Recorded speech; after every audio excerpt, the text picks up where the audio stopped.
اعوذ باللہ من الشیطان الرجیم بسم اللہ الرحمن الرحیم لا تحسبن آپ ہرگز گمان نہ کریں الذین ان لوگوں کے بارے میں یفرحون جو خوش ہوتے ہیں بما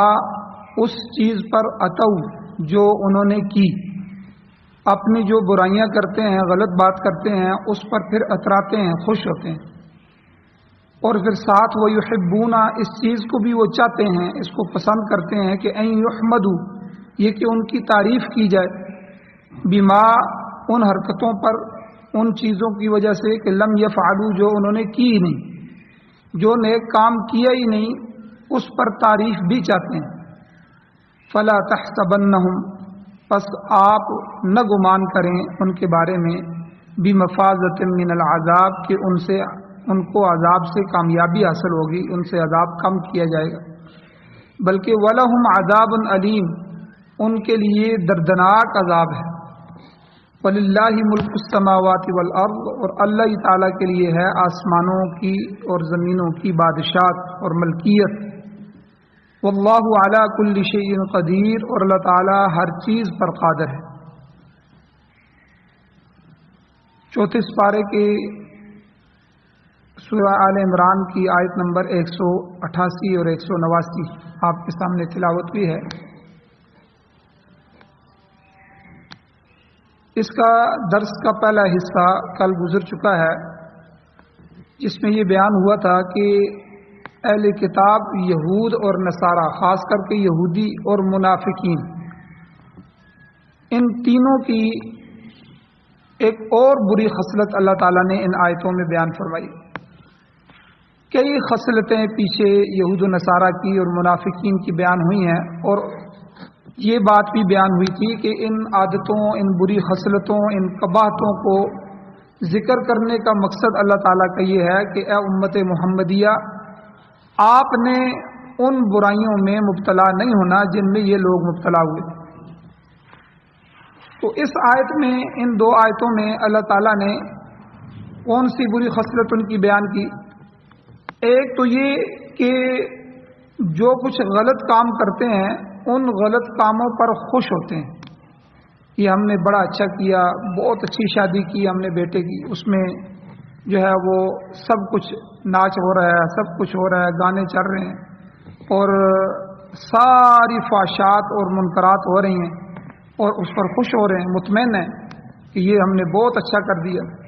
بجائے اس کے کہ اللہ کی طرف متوجہ ہوں اور اس سے مغفرت مانگے اور اپنے کیے پر ندامت ہو اور شرمندگی ہو اور اس کو اپنے نامہ اعمال سے مٹانے کی کوشش کرے توبہ استغفار کر لے آئندہ نہ کرنے کا عزم اور ارادہ رکھے ان سب کے باوجود اس پر خوش ہوتے ہیں اس کی مثالیں دیتے ہیں اور اس کو سب سے بڑھ کر سمجھتے ہیں تو یہ برائی پر خوش ہونا یا بری خصلت اور بری عادت کو اپنانا اور اس کو فیشن بنا لینا جیسا کہ آج کل بہت ساری چیزیں ہمارے معاشرے میں برائیاں بطور فیشن کے رواج پا چکے ہیں بے پردگی اب پردے کو نحوست سمجھی جاتی ہے پردے کو ناپسند کیا جاتا ہے اور اسی طرح جو ہے غمی شادی کے اندر جو شادیوں میں جو سارے کے سارے رواجات ہیں کچھ عیسائیوں یہودیوں کے ہیں کچھ ہندوؤں کے ہیں اب اس کے بغیر شادی کی نہیں جاتی اس کو اس کا حصہ سمجھا جاتا ہے پہلے فلاں دن مائیاں ہوں گی جی فلاں دن یہ ہوگا جی فلاں دن یہ ہوگا تو پھر آخر میں ولیمہ ہوگا جی پھر سنت کے مطابق ولیمہ کر لیں گے تو یہ وہ عادتیں وہ خصلتیں ہیں جو اس امت محمدیہ میں بھی آئی ہیں یہود و نصارہ سے تو اللہ تعالیٰ فرماتے ہیں کہ اے میرے محبوب اے ایمان والو لا تحسبن آپ یہ گمان نہ رکھنا کہ یہ لوگ جو خوش ہو رہے ہیں یفرحون بما اتو جو کچھ کرتے ہیں اور ساتھ اس پہ خوش ہوتے ہیں ان سے عذاب کم کر دیا جائے گا انہیں عذاب نہیں دیا جائے گا اور دوسری بری خصلت ان کی کیا ہے کہ ناکردہ چیز پر تعریف چاہنا ایک کام بندہ کر کے پھر اس پر تعریف چاہے اور ایک کام کرے ہی نہ اور چاہے کہ یہ میرے پلڑے میں ہو جائے آج کل آپ دیکھیں کوئی بھی کام کرواتا ہے تو دوسرا کہتا ہے میرا بورڈ لگ جائے ہماری حکومت میں یہ تھوڑا سا ہو جائے اور آخر میں بورڈ ہمارا لگ جائے میرا نام لگ جائے تو یہ یہودیوں کی خصلتیں تھیں اور اللہ تعالیٰ نے فرمایا کہ اہل ایمان جو ہوتے ہیں ان کے اندر خدا خوفی ہوتی ہے، وہ کوئی نیک عمل کرتے بھی ہیں، کوئی صدقہ خیرات کوئی چیز، تو اول کوشش کرتے ہیں کہ چھپ کے ہو جائے، کسی کو پتہ ہی نہ چلے، اور یہ میرا عمل صرف اللہ اور میرے درمیان رہ جائے تاکہ میرے لیے ذریعہ نجات ہو جائے۔ اور پھر دوسرا کوئی عمل کرتے ہیں تو اس عمل میں کر کے بھی ڈرتے رہتے ہیں، پتہ نہیں یہ عمل اللہ کی شایان شان ہوا ہے کہ نہیں، کیونکہ جب ہم کسی اپنے دوست کو یا کسی بڑے کو تحفہ دیتے ہیں تو ہم اس کا خیال کرتے ہیں کہ یہ تحفہ، یہ ہدیہ اس کی شان کے مطابق ہونا چاہیے۔ اب بادشاہ کو جب ہم تحفہ دیں گے، وقت کے وزیر اعظم کو تحفہ دیں گے، تو ہم تھوڑا ہی جا کے کوئی چاول کی بوری یا کوئی اس طرح کی چیزیں یا فروٹ لا کے رکھ دیں گے، وہ ان کی شایان شان ہوگا۔ جو اسی طرح یہ نماز اور عبادات یہ اللہ کے لیے ہے، اللہ کے لیے تحفہ ہے، تو جب اللہ کے لیے کوئی عمل کیا جائے تو ایسا کیا جائے کہ جو اس کی شایان شان ہو، نہ اس میں جو ہے ریاکاری ہو، نہ لوگوں کو دکھلانا ہو، نہ اس میں بے توجہی ہو۔ یہ نہ ہو کہ نماز میں بندہ اللہ کے لیے طرف کھڑا ہو لیکن دنیا بھر کے خیال آ رہے ہوں، اللہ اس کی طرف متوجہ ہے اور وہ اپنے کاموں کی طرف متوجہ ہے اور نماز پڑھ رہا ہے۔ کسی عالم نے بڑی اچھی بات کی ہے کہ جب ہم نماز پڑھتے ہیں تو ہم آٹو پہ لگ جاتے ہیں، جس طرح گاڑی کو آٹو پہ لگا دیتے ہیں، آٹومیٹک چلتی رہتی ہے، اسی طرح کئی دفعہ ہمیں پتہ ہی نہیں لگتا، ہم دوسری رکعت کے سجدے میں پہنچ جاتے ہیں، پھر پتہ لگتا ہے یہ تو ہم سجدے میں، یعنی آٹومیٹک مشین کی طرح اوپر ہو رہے ہیں، نیچے ہو رہے ہیں، اوپر ہو رہے ہیں، تسبیحیں بھی خود بخود زبان سے نکل رہی ہیں، توجہ ہی نہیں ہے کہ یہ میں کیا کر رہا ہوں۔ اور اسی طرح ہر کام میں، جو کام بھی اللہ کی عبادت ہے اور اللہ کے لیے ہی کیا ہے اور کیا جائے گا، تو اس میں خشوع اور خضوع کی بھی ضرورت ہے کہ خاص توجہات جو ہیں وہ اللہ کی ذات کی طرف۔ بے شمار مثالیں حضور علیہ الصلوۃ والسلام کی، صحابہ کرام کی موجود ہیں۔ تو اس لیے یہ ایمان والوں کی نشانی اللہ نے بیان فرما دی تھی کہ والذین یؤتون ما آتوا وقلوبهم وجلۃ،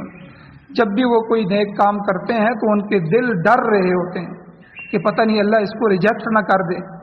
یہ نماز پرانے کپڑے کی طرح میرے منہ پر نہ مار دی جائے کہ یہ نمازیں لے کے آیا ہے، ڈھونڈی لنگڑی نمازیں۔ اور حضور نے کیا فرمایا حدیث میں کہ یہ منافق کی عادت ہے، جب آتا ہے تو کوے کی سی ٹھونک لگاتا ہے اور اوپر نیچے ہو کے جو ہے وہ چلا جاتا ہے۔ تو ایمان والا پوری تیاری کے ساتھ آتا ہے، پوری توجہ کے ساتھ کھڑا ہوتا ہے، خشوع اور خضوع سے کھڑا ہوتا ہے، اللہ کی طرف دھیان کرتا ہے، اس کے بعد جو ہے وہ اپنی عبادات کی جو لذت اور نور ہے اور کمال ہے اس کو پا لیتا ہے۔ تو بہرحال یہ چیز جو ہے کل کے درس میں تفصیلاً بیان ہو۔ ریاکاری جو ہے اس کو میں نے کل بھی ذکر کیا تھا کہ یہ شرک خفی ہے، دوسروں کو دکھلاوے کے لیے کوئی عبادت کرنا، جو عبادت اللہ کے لیے کرنی چاہیے تھی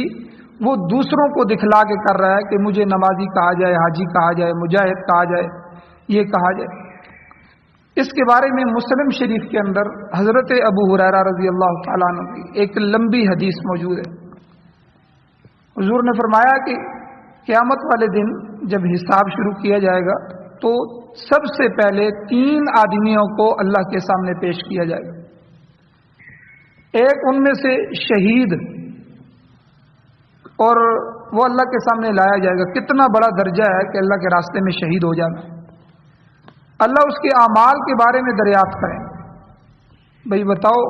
تم نے کیا کیا؟ تو وہ کہے گا مولا کریم میں نے آپ کے راستے میں جہاد کیا اور ہر چیز قربان کی، حتیٰ کہ اپنی جان جیسی قیمتی چیز میں نے تیرے راستے میں قربان کر دی۔ اللہ کریم فرمائیں گے تو جھوٹ بولتا ہے، تو نے جہاد اس لیے کیا تھا کہ تمہاری بہادری کے چرچے ہو جائیں، یہ تو بڑا ٹاپ کا آدمی ہے، بڑا مجاہد ہے، بڑا بہادر ہے، تو تیرا یہ مقصد دنیا میں پورا ہو چکا، لوگوں نے کہہ دیا کہ یہ بڑا بہادر ہے، اس نے اتنے جہاد میں حصہ لیا ہے، یہ ہے، اب وہ کہا جا چکا ہے، تمہارے چرچے ہو چکے ہیں، اب فرشتوں کو حکم دیا جائے گا اس کو اوندے منہ جہنم کے جو ہے اندر ڈال دیا جائے، فرشتے کھینچ کے اس کو جہنم میں ڈال دیں گے۔ اسی طرح حضور نے فرمایا ایک عالم کو لایا جائے گا اور اللہ اس سے پوچھیں گے دنیا میں علم کی دولت میں نے تمہیں دی تھی، تم نے اسے کہاں صرف کیا؟ وہ عرض کرے گا کہ اللہ میں نے دین کا علم حاصل کیا اور پھر دوسروں تک پہنچایا، آپ کی کتاب قرآن پاک میں مشغول رہا۔ اللہ فرمائے گا تو جھوٹ کہتا ہے، تو قرآن اس لیے پڑھتا تھا کہ لوگ تجھے عالم کہیں، لوگ تجھے قاری کہیں، تجھے بڑا خطیب کہیں، تیرا یہ مقصد دنیا میں پورا ہو گیا ہے، اب لوگوں نے کہہ دیا ہے اب تیرا ٹھکانہ جہنم ہے، اس کو بھی گھسیٹ کر اوندے منہ جہنم میں ڈال دیا جائے۔ اسی طرح حضور نے فرمایا کہ پھر تیسرا ایک شخص لایا جائے گا جو سخی ہوگا، سخی کا معاملہ پھر اللہ کے سامنے پیش ہوگا۔ اللہ اس سے پوچھیں گے، وہ کہے گا کہ اے پروردگار، دنیا میں نے تیرا عطا کردہ جو مال تھا تیری رضا کے لیے تیرے بتائے ہوئے راستے پر خرچ کیا، کوئی شعبہ میں نے نہیں چھوڑا، غریب، مسکین، بیوہ، فقیر، محتاج، مدارس، مساجد، کوئی تیرا شعبہ ایسا نہیں جہاں میرا مال نہ لگاؤ۔ اللہ تعالیٰ فرمائیں گے تو جھوٹ بولتا ہے، تو نے سخی کہلانے کے لیے مال صرف کیا تاکہ لوگ کہیں کہ یہ تو بڑا دینے والا ہے، یہ تو لوگوں پر خرچ کرنے والا ہے، اس نے تو اتنے گھروں کو چلا رکھا ہے، تاکہ تیری سخاوت کے چرچے ہو جائیں۔ تیرا یہ مقصد دنیا میں پورا ہو جائے گا، پھر حکم ہوگا اس کو بھی اوندے منہ دوزخ میں ڈال دیا جائے۔ آپ اندازہ لگائیں، یہ وہ اعمال ہیں جن اعمال کی وجہ سے بندہ جنت میں جاتا ہے، علم اور عالم، اور اسی طرح شہید اللہ کے راستے میں، اور اسی طرح سخاوت اللہ کے راستے میں ہر شعبے میں خرچ کرنا، یہ بڑے اعمال میں سے ہیں۔ لیکن ان میں سے بھی جو ریاکار ہو گئے لوگوں کو دکھلانے کے لیے، تو ان کو جہنم میں ڈالا جائے۔ تو اس لیے میرے بھائیوں، یہ جو ہمارا موجودہ زمانہ ہے اس میں ذاتی نمود و نمائش ایک فیشن بن چکا ہے۔ ہر چیز میں نمود و نمائش، ہر چیز میں نمود و نمائش، ہر شخص اس دوڑ میں سب سے آگے نکلنا چاہتا ہے کہ میرا نام ہو جائے، میرا نام سامنے آ جائے۔ ہاں، اللہ کے کچھ بندے ایسے بھی ہیں جو نیک کام رضائے الہی کی خاطر کرتے ہیں، ان میں کسی قسم کی خود نمائی نہیں ہوتی، بلکہ اپنے آپ کو ہمیشہ ہیج سمجھتے ہیں، کم سمجھتے ہیں۔ ہمارے اکابر جو ہیں، ہمارے علماء میں سے بڑے علماء، ان کا معمول رہا ہے، مولانا احمد علی لاہوری رحمۃ اللہ علیہ، بہت بڑے اللہ والے گزرے ہیں، تو وہ جب کسی کو خط لکھتے، کوئی چیز لکھتے، تو آخر میں احقر الانام لکھتے، یعنی سارے انسانوں میں سے حقیر سا انسان۔ اور اسی طرح حضرت مولانا حسین احمد مدنی رحمۃ اللہ علیہ، بہت بڑے اللہ والے گزرے ہیں، وہ اپنے آپ کو ننگے اسلاف لکھتے، یعنی میں اپنے اسلاف اور اپنے بڑوں کے لیے باعث شرم، جس طرح ہمارے بڑوں نے دین کا کام کیا میں ویسا نہیں کر سکا، میں ان کے لیے شرمندگی کا باعث ہوں، یہ یعنی اپنے آپ کو کم تر سمجھیں۔ اسی طرح شاہ ولی اللہ محدث دہلوی رحمۃ اللہ علیہ اپنا تعارف کسی کو کرواتے تو فقیر ولی اللہ اس نام سے کرواتے، ولی اللہ فقیر۔ اور شیخ الہند مولانا محمود الحسن رحمۃ اللہ علیہ اپنے آپ کو بندہ محمود کہتے، یعنی اللہ تعالیٰ کا بندہ محمود۔ تو لیکن آج دیکھیں آوا کا آوا الٹ چکا ہے، ہر چیز الٹ چکی ہے، ہر کس و ناقص اپنے آپ کو جو ہے وہ سب سے بڑا محدث، سب سے بڑا صوفی، سب سے بڑا زاہد عابد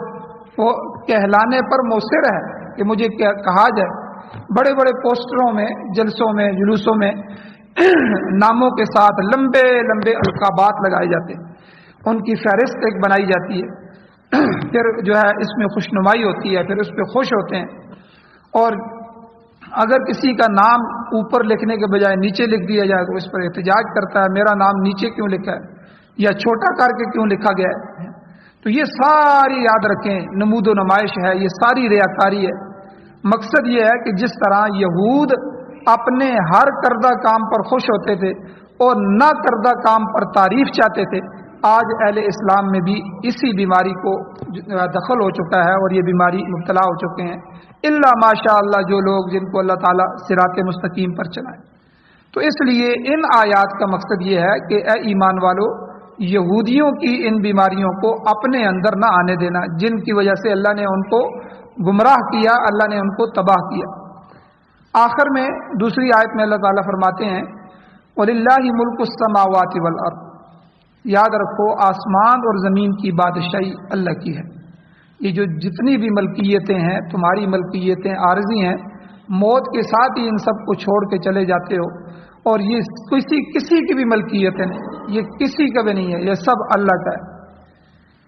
تو یہاں سے علماء نے لکھا ہے اقتدار اعلیٰ، حقیقی اقتدار جو اعلیٰ اقتدار ہے وہ اس مالک الملک کے پاس ہے۔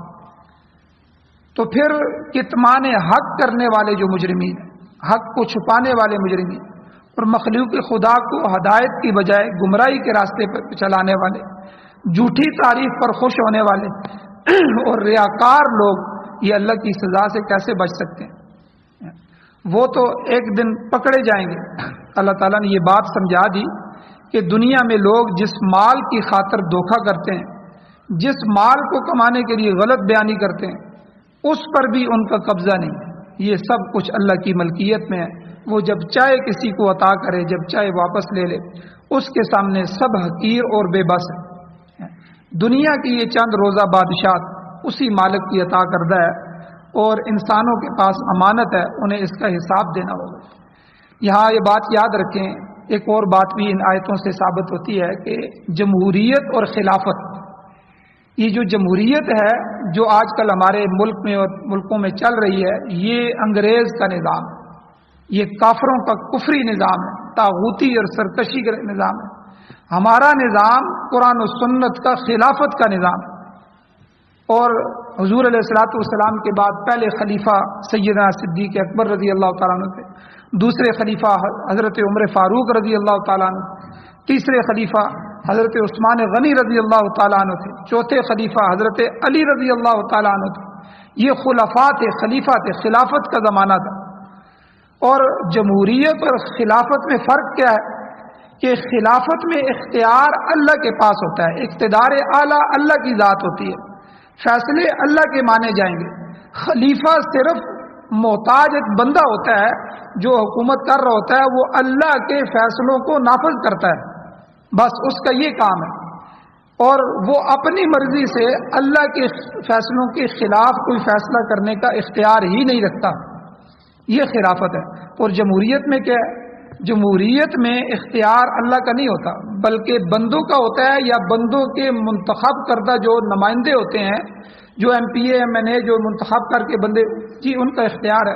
وہ جس کو حلال کریں، جس کو حرام کریں، جس کو شراب کے پرمٹ دیں، جس کو جو مرضی کرتے رہیں، وہ جو فیصلہ کریں گے، جی اسمبلی اس کا فیصلہ کرے گی، چاہے وہ قرآن و سنت کے خلاف ہو، چاہے وہ جس طرح بھی ہو۔ یہ جمہوریت اور خلافت میں فرق ہے۔ تو یہ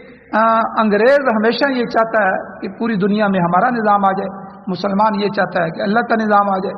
اب مجاہدین ان کی یہی کوشش ہے، ہمارا جان مال لگ جائے لیکن اللہ کا جو ہے قرآن نافذ ہو پوری دنیا میں۔ جب دنیا اللہ کی ہے، اقتدار اعلیٰ اللہ کا ہے، تو نظام بھی اللہ کا ہو۔ تو اس لیے ایمان والے یہ کوشش کرتے ہیں۔ یہ طالبان کی جتنی بھی محنت تھی وہ اسی پہ تھی۔ حالانکہ انگریز نے آتے ہی افغانستان پہ جب قبضہ کیا تو اس نے اپنی اسمبلیاں بنا لی، کرزئی وغیرہ، اور طالبان کو کہا تم بھی آ جاؤ اس نظام میں، تمہیں بھی سیٹیں دی جائیں گی، سب کچھ دیا جائے گا، لیکن نظام ہمارا چلے گا۔ انہوں نے کہا کہ نہیں،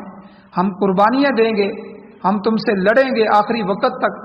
اگر مر گئے تو ٹھیک ہے، اللہ کے پاس سرخرو کامیاب ہو کے پہنچ جائیں گے، اگر زندہ رہیں گے تو اللہ کا نظام ہی نافذ کریں گے۔ اور پھر اللہ تعالیٰ نے کیا کہ پوری دنیا نے اپنا پورا زور لگایا، ٹیکنالوجیاں خرچ کی، ہر قسم کی جو ہے شرارتیں کی، اور ہر قسم کے تجربے کیے، اور ہر چال چلی، جو کچھ بھی ان کے تھنک ٹینکس تھے انہوں نے ان کو بتایا، ہر کام کیا، لیکن 22 سال کی طویل جدوجہد کے بعد اللہ تعالیٰ نے ان کو خلافت عطا فرما دی۔ آج وہ جو ہے جمہوریت نہیں کر رہے، آج وہ قرآن و سنت کا نظام نافذ کر رہے ہیں۔ تو ہمارے ملک میں یہ کفری نظام، اس لیے جو بندہ ووٹ ڈالتا ہے وہ کفر کے نظام کا حصہ بن رہا ہے۔ ہمیں اپنے نظام کے لیے کوشش کرنی چاہیے کہ جس میں اقتدار اعلیٰ اللہ تعالیٰ کی ذات ہو۔ اب عوام کو دھوکہ دینے کے لیے ہمارے آئین میں یہ لکھا ہوا ہے اقتدار اعلیٰ اللہ ہوگا، اور اللہ تعالیٰ کی ذات جو ہے اس کے فیصلے نافذ کیے جائیں گے، لیکن یہ سارے دھوکے ہیں۔ اسی آئین میں نیچے آ کے ختم نبوت میں بھی ترمیم کر رہے ہیں، ٹھیک ہے، ہر قانون میں ترمیم کر رہے ہیں، اور جو کچھ آ رہا ہے راتوں رات بدلا جا رہا ہے۔ کوئی اس چیز میں اس کا خیال نہیں ہے کہ اسلام اور شریعت اس کی اجازت دیتی ہے کہ نہیں ہے۔ صریح قرآن و سنت کے مخالفت میں قوانین جو ہے وہ پاس کیے جا رہے ہیں۔ یہ خلافت اور جمہوریت کے درمیان فرق ہے۔ اس لیے یہ جو دنیا کی بادشاہت ہے اللہ اس میں سمجھا رہے ہیں کہ یہ عارضی ہے، یہ ختم ہونے والی ہے، موت کے ساتھ ختم۔ بلکہ مسلم شریف کی روایت ہے، حضور علیہ السلام کا ارشاد ہے کہ بڑے بڑے حکمرانوں، بادشاہوں اور عہدیداروں کو قیامت کے دن سب سے زیادہ افسوس ہو، وہ حسرت کے ساتھ کہیں گے کاش ہم اس اقتدار پر فائز ہی نہ ہوتے۔ اور کسی کو جتنا بڑا اقتدار ذمہ داری حاصل ہوگی تو اس پر بوجھ بھی اتنا ہی زیادہ ہوگا۔ اس دن جو ہے وہ صاحبان اقتدار جو ہے وہ بصد حسرت کہیں گے کہ ہلاک عنی سلطانیہ، یہ جملہ اللہ نے قرآن مجید میں ذکر کیا کہ آج میرے اقتدار نے مجھے تباہ کر دیا، مجھے کچھ فائدہ نہیں دیا۔ تو نہ فوج کام آئی، نہ پولیس کام آئی، نہ سیکورٹی آج بچا سکتی ہے، کاش میں دنیا میں حاکم ہی نہ ہوتا، حکومت پر فائز ہی نہ ہوتا۔ اس دن وہی بچ سکیں گے جنہوں نے اقتدار کا تصرف عدل و انصاف کے ساتھ کیا ہو۔ جو لوگ اللہ پر ایمان رکھتے ہیں، اس کے احکام پر عمل کرتے ہیں، انہیں یقین رکھنا چاہیے کہ بادشاہی تو اللہ تعالیٰ کی ہے۔ اگر اس کے حکم پر چلتے رہیں گے تو اللہ تعالیٰ فلاح اور کامیابی عطا فرمائیں گے، وہ اس دنیا میں بھی کامیاب ہوں گے اور آخرت میں بھی کامیابی انہی کے مقدر ہوگی۔ آخر میں اللہ نے فرمایا واللہ علی کل شیء قدیر، یاد رکھنا اللہ تعالیٰ کی گرفت سے کوئی نہیں بچ سکتا، اللہ ہر چیز پر قادر ہے، ہر قسم کی بادشاہی اسی کی ہے، سزا اور جزا پر بھی وہ قادر ہے۔ لہذا جھوٹے مکار اور کتمان حق کرنے والے لوگوں کو